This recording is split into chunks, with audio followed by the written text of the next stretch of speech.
Llamamos la felicidad al bienestar. Llamamos felicidad a la comodidad. Llamamos felicidad a la seguridad. Llamamos felicidad al estatus, es decir, ser alguien importante y a pertenecer a un grupo. Y esto le llamamos felicidad. Esto no es felicidad, esto es bienestar. Es diferente. ¿Y por qué lo sabemos? Porque personas que han alcanzado un nivel enorme de comodidad, de seguridad en su vida, de estatus, de pertenencia, siguen notando un vacío en su vida. Los vacíos del ser no se rellenan con el tener.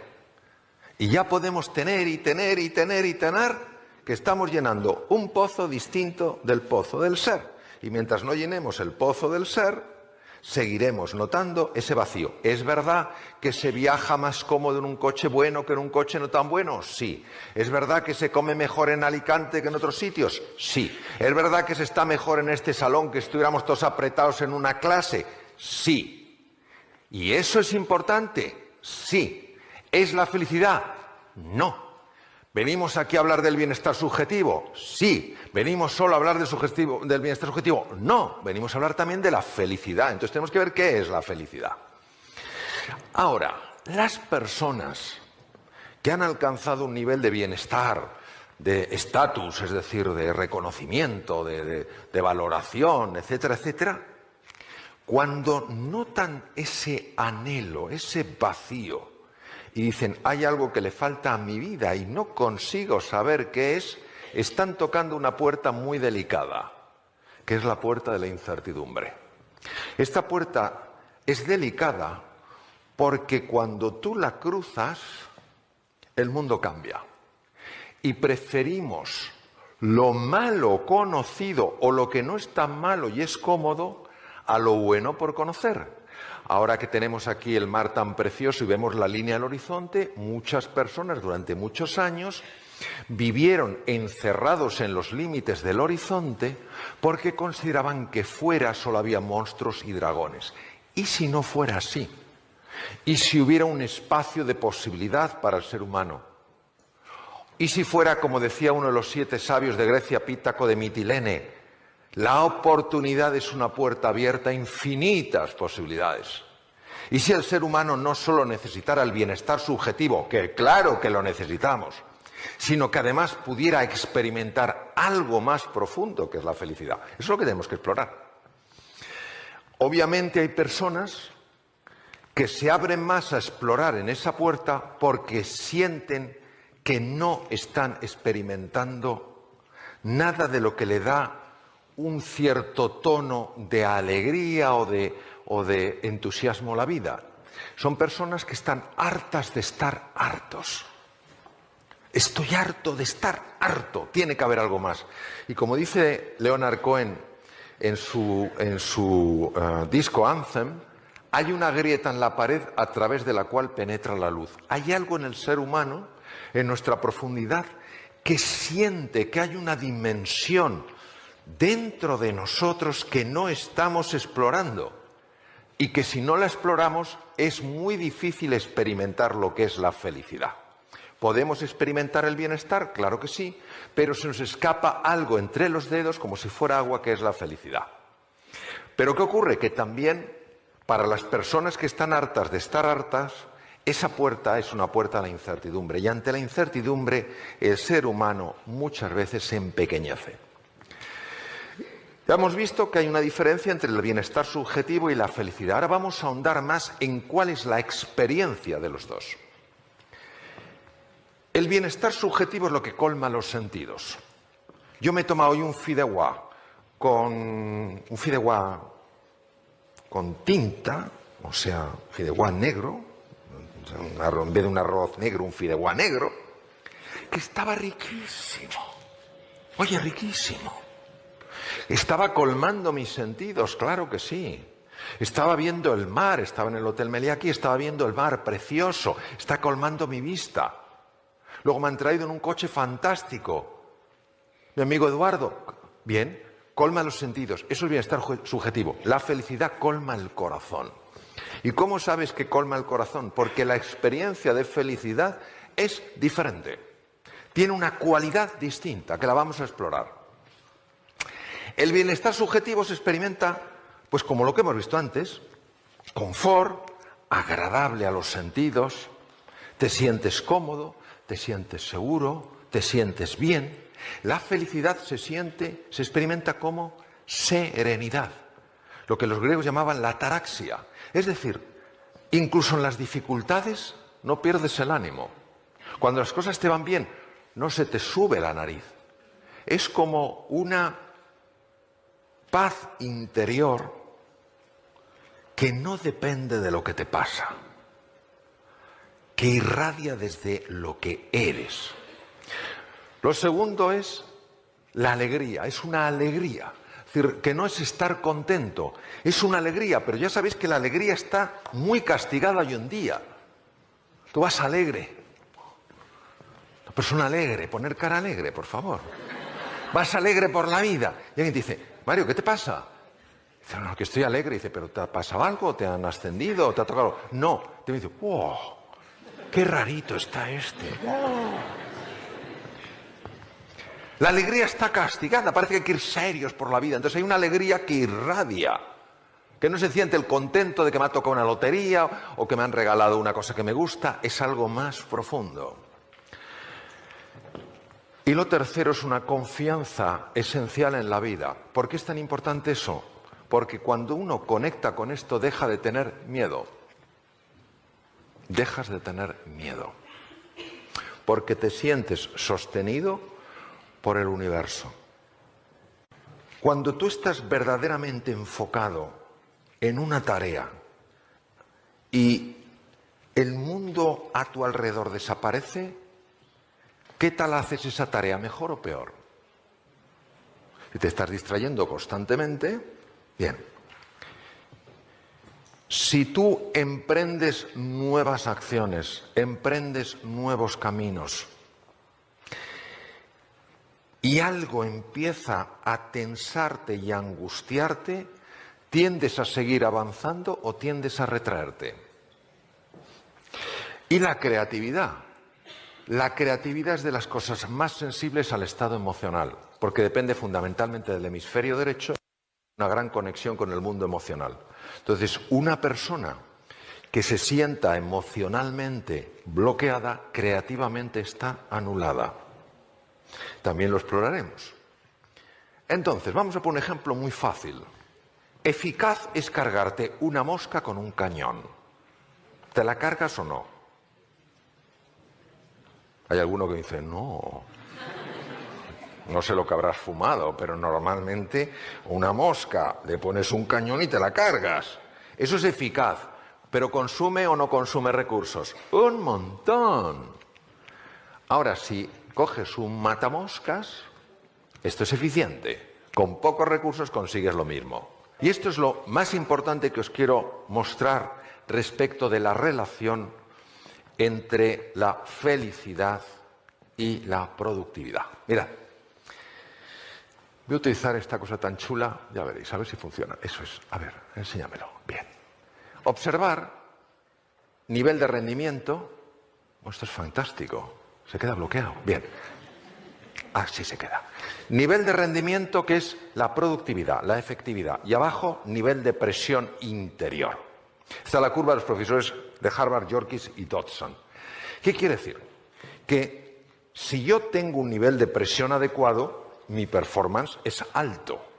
Pero cuando mi nivel de presión aumenta más de la cuenta, mi performance cae en picado.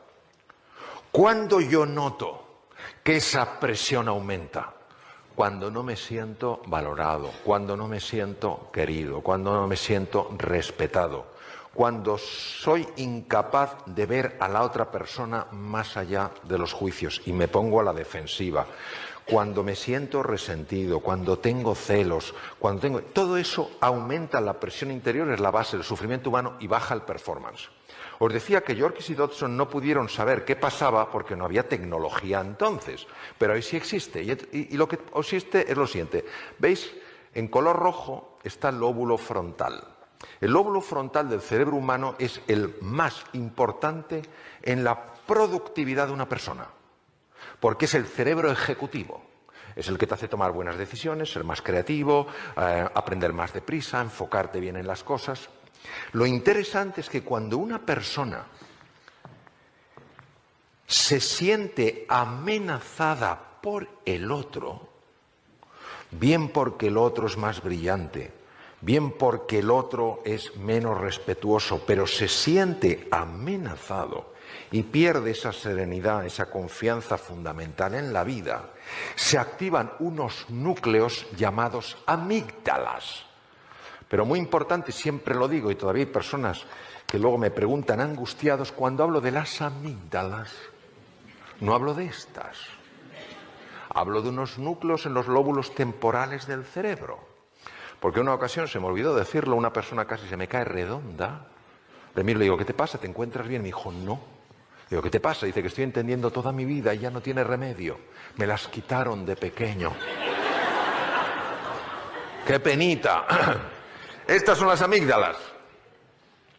Los lóbulos temporales. Entonces, cuando las amígdalas se activan porque una persona se siente amenazada, o bien por la vida, o bien por los demás, o bien por las circunstancias. Cuando una persona se siente amenazada por la otra persona porque en lugar de ver la tristeza, el sufrimiento detrás del ataque, solamente ve la ofensa. Cuando una persona no deja la herida a un lado, entendiendo que con la herida no se puede avanzar durante mucho tiempo y que el ser humano no hace cosas malas porque sea malo, sino que hace cosas lamentablemente incorrectas por su ignorancia, porque no ve.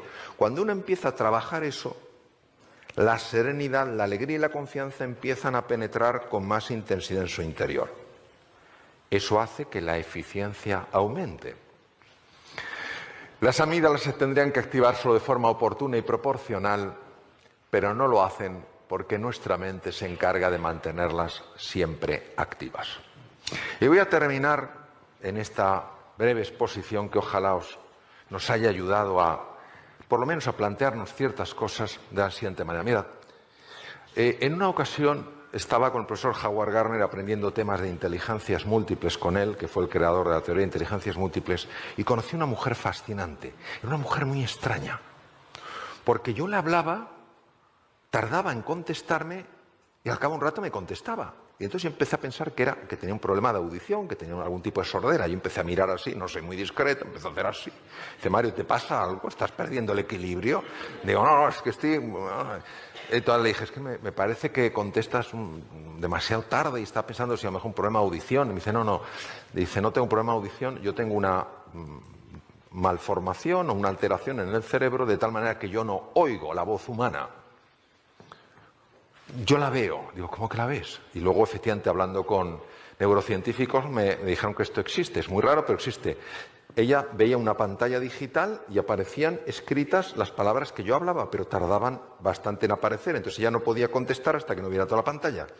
Entonces ella me dijo que había sufrido mucho porque la habían tratado como una estúpida. En lugar de entender que era un talento diferente, la habían tratado como una persona estúpida y había sido muy infeliz en su vida hasta que empezó ella a entender de qué iba esto del vivir. Y en una ocasión se fue a Nuevo México y a una escuela donde hay niños superdotados con niños que tienen distintos tipos de problemas y conviven. Ella empezó a dar clase a un niño al cual nadie había conseguido hacer que pudiera escribir recto. Entonces la escritura era para abajo o para arriba. Habían buscado neurólogos, pedagogos, nada funcionaba. Y entonces ella, que era arquitecto y tenía el título de Bellas Artes, empezó a enseñarle a dibujar, pero sobre todo empezó a enseñarle a confiar. Y de forma automática, este niño de repente corrigió la escritura. Es decir, hay una grandeza en todo ser humano que cuando generamos un espacio de confianza, de serenidad, de apoyo, de valoración y de ilusión, esa grandeza natural sale. Es como hace años en el Valle de la Muerte en California, que no crece nada.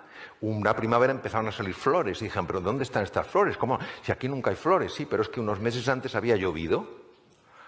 Entonces, lo importante es que entendamos que cada uno podemos ser esta humilde lluvia y que lo esencial está en cada persona.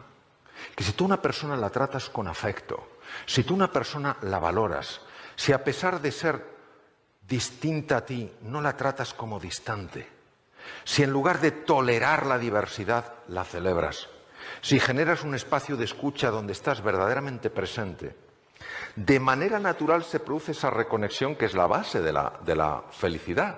Y es cuando tú te sientes parte de todo. Reconectas contigo, con los demás y con la naturaleza. Y todos, sin excepción, yo el primero, vamos a tener que experimentar una digamos, lucha. Y esto es lo que aprendí de esta profesora, y con esto termino, la cual lo aprendió de los indios navajos. Esta mujer me contó una historia que es la esencia de la filosofía del pueblo navajo al que ella visitaba, aparte de ir a la escuela esta de los niños. Y esta historia mitológica, mítica, que llevan cientos de años repitiéndose los navajos entre sí, es la siguiente. Dentro de mí está teniendo lugar una gran batalla. Por un lado está el águila majestuosa. Todas las acciones del águila están llenas de verdad, de bondad y de belleza. El águila que vive en mí vuela por encima de las nubes y aunque a veces baja los valles, siempre deposita sus huevos en la cima de las altas montañas. Pero dentro de mí también vive un terrible lobo. Él representa lo peor que hay en mí, se sustenta sobre mis propias caídas y justifica su presencia diciendo que él también es parte de mí. ¿Quién ganará esta gran batalla? Aquel a quien yo cada día alimente. Muchas gracias. Gracias.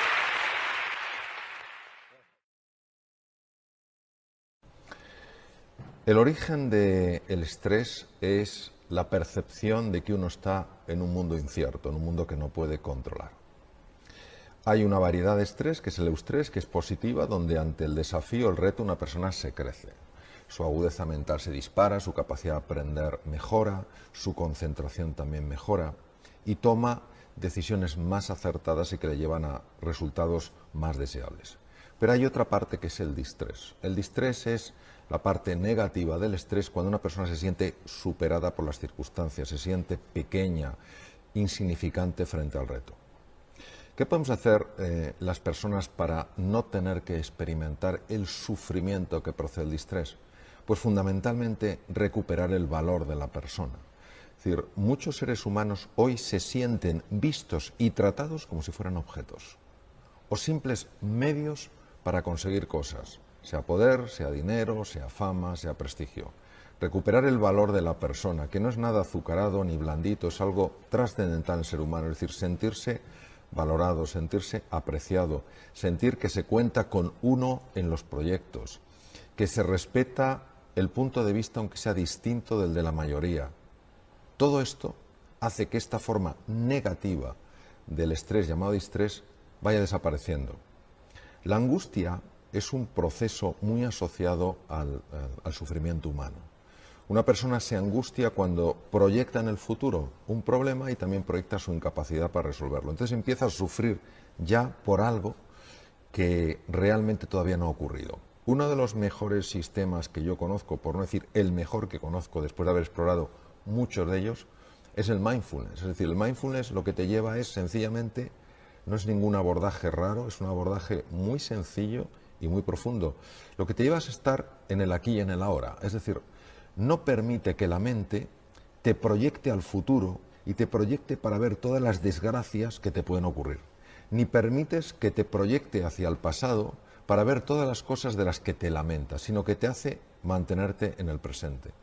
Cuando una persona aprende a estar en el aquí y en el ahora, es muy difícil que experimente ansiedad o angustia al nivel que experimenta alguien que no tiene de alguna manera adecuadamente gestionada su mente. Por eso me parece que también es muy importante. ¿El estrés y la angustia tienen conexión? Claro que sí. ¿Y la depresión? La depresión es un campo muy complejo. La persona que sufre una depresión clínica lo pasa francamente mal. Es una persona que prácticamente no disfruta con nada, ni con un precioso amanecer, ni con una relación afectuosa. Y hoy sabemos que la depresión y la ansiedad son primos hermanos, pero casi hermanos. Es decir, que un proceso largo de ansiedad, un proceso largo de angustia puede terminar en una depresión. Y es curioso porque en este sentido Sigmund Freud decía que la depresión es la agresión vuelta contra uno mismo. Cuando uno estudia la mente humana y empiezas a ver con qué frecuencia la mente sabotea tus mejores esfuerzos para salir adelante en la vida, pues te das cuenta que algo tan poderoso todo el día actuando en contra tuya, pues no es de extrañar que te lleve a una depresión. Entonces, en resumen, yo diría que hay dos cosas que podemos hacer. Primero, tratar a los demás de verdad como personas. Pueden ser distintos a nosotros, pero no tienen por qué ser distantes. También ellos quieren ser felices, también quieren ellos sufrir menos, y no podemos permitir que formas distintas de ver la realidad nos separen como personas. Y en segundo lugar, hacer trabajo interior para encontrar ese silencio donde está el más bello de los sonidos, que no es la ausencia de sonido, es la ausencia de ruido. Cuando tú vas entrando en ese silencio y la mente se va apaciguando de forma natural, el cuerpo se recupera, la energía aumenta y la claridad mental también se dispara. Entonces esas son las cosas que aparentemente son muy sencillas, pero cuando uno las estudia se da cuenta de que tocan los rincones más profundos del ser humano. Estupendo, Mario. Fantástico. Y cuando una persona recupera esa claridad, cuando recupera todo esto de lo que estamos hablando, ¿cómo puede influir eso en su puesto de trabajo? Estamos hablando también de trabajo. ¿De qué manera puede beneficiar a la empresa que la persona recupere ese equilibrio? Sí, ha habido una serie de investigadores a lo largo de la historia que han hecho aportaciones verdaderamente importantes. La lástima es que muchas de esas aportaciones no salen de los centros de investigación y personas que no están en ese mundo pues tampoco saben de qué manera se podrían beneficiar de esas investigaciones y de esos descubrimientos. Uno de estos descubrimientos fue de los profesores Yorkis y Dodson de la Universidad de Harvard, que descubrieron la relación que había entre la eficiencia de una persona, imaginemos la eficiencia de una persona en su puesto de trabajo, y el nivel de tensión interna que esa persona estaba experimentando. Y se dieron cuenta que que todos necesitamos un nivel de tensión para ser eficientes, necesitamos trabajar un poquito contrarreloj algunas veces, pero cuando esa tensión interior supera un nivel, todo lo que es la eficiencia cae radicalmente. Es decir, la capacidad de esa persona para negociar bien, para tomar buenas decisiones, para aprender cosas nuevas, para buscar nuevos caminos, se reduce significativamente. En la época de Yorkis y Dodson se desconocía por qué pasaba esto. Es decir, se sabía, ellos habían estudiado y habían visto efectivamente que una persona con una gran tensión interior, porque tiene un gran nivel de distrés, porque tiene un gran nivel de angustia, un gran nivel de ansiedad, su performance laboral, personal, era mucho menor. Hoy con las técnicas modernas de neuroimagen y que se pueden inducir estados de ansiedad y angustia en voluntarios, se sabe lo que pasa en el cerebro. Y lo que pasa en el cerebro es que cuando una persona está sometida a mucha presión interior, partes enteras de su cerebro empiezan a alterarse. Partes que son muy importantes a la hora de tomar buenas decisiones, a la hora de pensar con claridad, a la hora de mirar las cosas de una forma sosegada, de una forma serena. Y claro, por eso se comprende que una persona emocionalmente bloqueada es una persona psicológicamente anulada. Por eso tiene tanta importancia buscar espacios de silencio, espacios de recogimiento y sentir la cercanía de otras personas. Personas que sabes que si te caes y cometes un error, no te van a señalar con el dedo, sino que te van a ofrecer una mano para levantarte. Son cosas sencillas, pero tienen un impacto, como decía antes, muy profundo en el ser humano. Y por eso las personas felices, las personas que se sienten rodeadas de otros seres humanos que se interesan por su bienestar, que forman parte de proyectos que son inspiradores, son personas que esto, vamos, no tenía la ciencia que haberlo demostrado. Intuitivamente es algo que uno ve con gran absoluta claridad. Son personas mucho más creativas, mucho más proactivas, dan muchas mejores iniciativas. A veces a mí me sorprende cómo nos cuesta tanto ver esta relación tan evidente. Última pregunta, Mario. Fantástica tu respuesta, como siempre.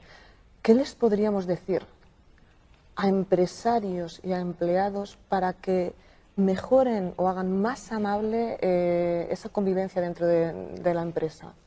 Bueno, yo les diría lo que mostró el profesor Rosenthal, también catedrático de psicología en Cambridge, lo que demostró el profesor Rosenthal y que se llama el efecto Pigmalión.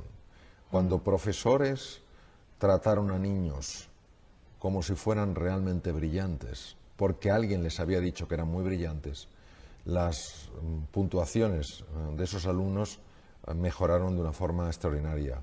Su nivel de aprendizaje aumentó de una forma verdaderamente llamativa. Cuando a los profesores se les dijo que otros alumnos eran torpes, no importaba lo que hicieran esos alumnos, al final su performance era muy bajo. Es decir, la imagen que tenía el profesor inconscientemente influyó en los alumnos. Si el profesor tenía la imagen de que ese alumno era un alumno muy bueno, pero el alumno no aprendía, el profesor se lo explicaba.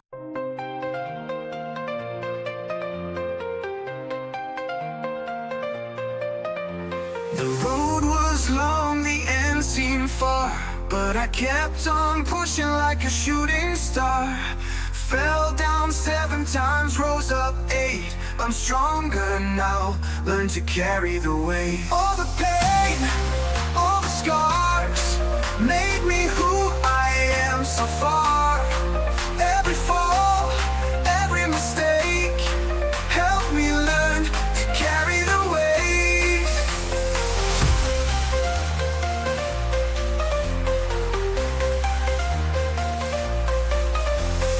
Nights were dark, days felt cold, but in my heart there's gold. Through the storm I found my light. In the end I knew I'd be alright. All the pain, all the scars, made me who I am so far. Every fall, every mistake, helped me learn to carry the weight. Rise up, keep climbing high, reaching for the endless sky. With each step I'll find my way, stronger than I was yesterday. All the pain, all the scars, made me who I am so far. Every fall, every mistake, helped me learn to carry the weight.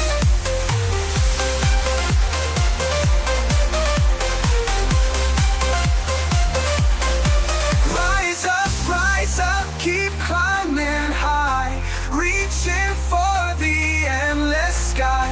With each step I'll find my way, stronger than I was yesterday. All the pain, all the scars, made me who I am so far.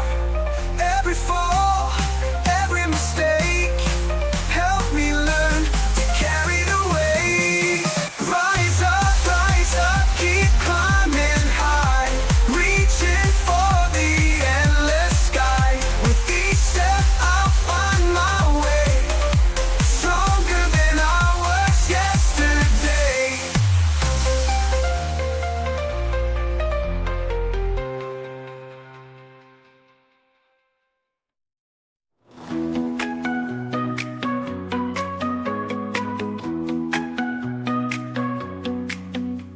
Leaping high with effortless style, they land so smooth, they make you smile. A playful swipe, a gentle purr, in every corner they cause a stir. Ming and chill, they own the day, with a grace that sways the way. Pause in motion, hearts they steal, feel and moves are so surreal. Sunny spots where they recline, eyes that sparkle so divine. Tales of whiskers, tales of flair, with these cats nothing can compare. Ming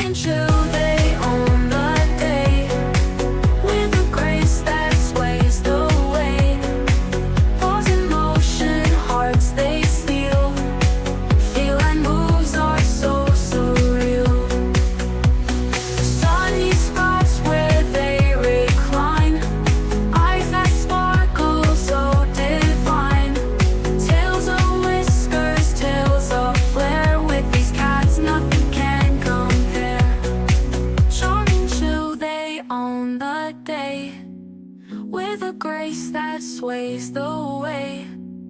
Pause in motion, hearts they steal. Feel and moves are so surreal. Ming and chill, they own the day. With a grace that sways the way. Pause in motion, hearts they steal. Feel and moves are so surreal.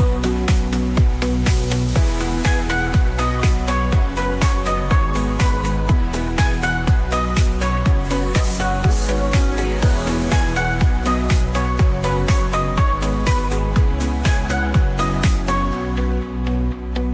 Through the night they roam so free. Little shadows, mystery. In their dance we find delight.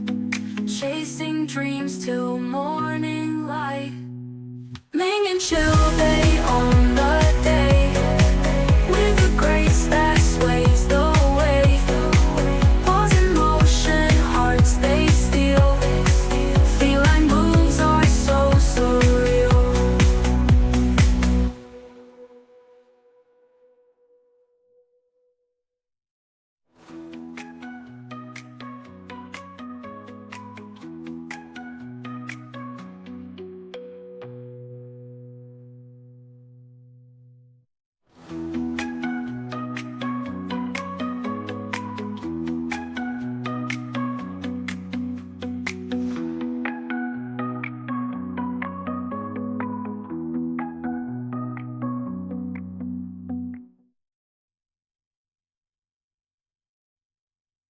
De otra manera.